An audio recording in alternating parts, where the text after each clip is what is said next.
अच्छा, हमारे पास जो एटम्स होते हैं ना, एटम्स वो एग्जिस्ट करते हैं दो फॉर्म्स के अंदर, ठीक है, टू फॉर्म्स, इन टू फॉर्म्स। एक तो कंबाइंड स्टेट या कंबाइंड फॉर्म अगर मैं लिख लूँ तो अच्छा होगा, और दूसरा होता है कंबाइंड फॉर्म।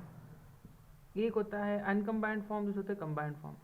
कंबाइंड फॉर्म में क्या होता है, वो सिंगल एटम होता है, सिंगल एटम।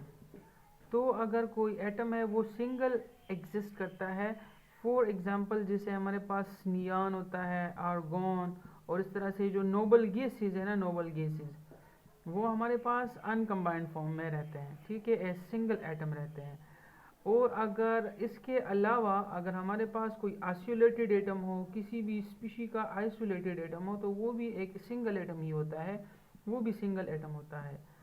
तो उसी कंडीशंस के अंदर अगर सिंगल एटम हो या अनकम्बाइंड फॉर्म हो, तो उस कंडीशन में हम क्या करेंगे, हम एटॉमिक रेडियस को फाइंड आउट करते हैं, एटॉमिक रेडियस को मेजर करते हैं, ठीक है।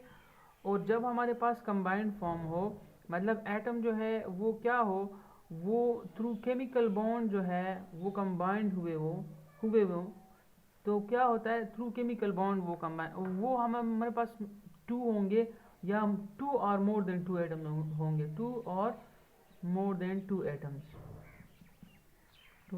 ठीक है, मोर देन टू एटम्स। तो उसको हम लोग कंबाइंड फॉर्म कहते हैं। जिस तरह हमारे पास एच हाइड्रोजन है ना, हाइड्रोजन, तो आपको पता है कि हाइड्रोजन कंबाइंड फॉर्म में एग्जिस्ट करता है एज H2, ठीक है। तो ये है कंबाइंड फॉर्म। और नियॉन के लिए हमारे पास कंबाइंड फॉर्म नहीं है, वो अनकम्बाइंड फॉर्म में रहता है।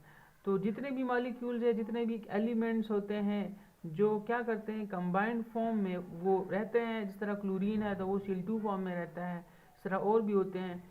तो जितने एलिमेंट्स अगर जो हमारे पास एटम्स कंबाइंड फॉर्म में होते हैं, उसके लिए हम लोग क्या फाइंड आउट करते हैं, उसके लिए हम लोग कोवेलेंट रेडियस फाइंड आउट करते हैं। कोवेलेंट रेडियस या तो फाइंड आउट करते हैं, या हम लोग आयनिक रेडियस फाइंड आउट करते हैं, या हम लोग मेटालिक रेडियस फाइंड आउट करते हैं, ठीक है।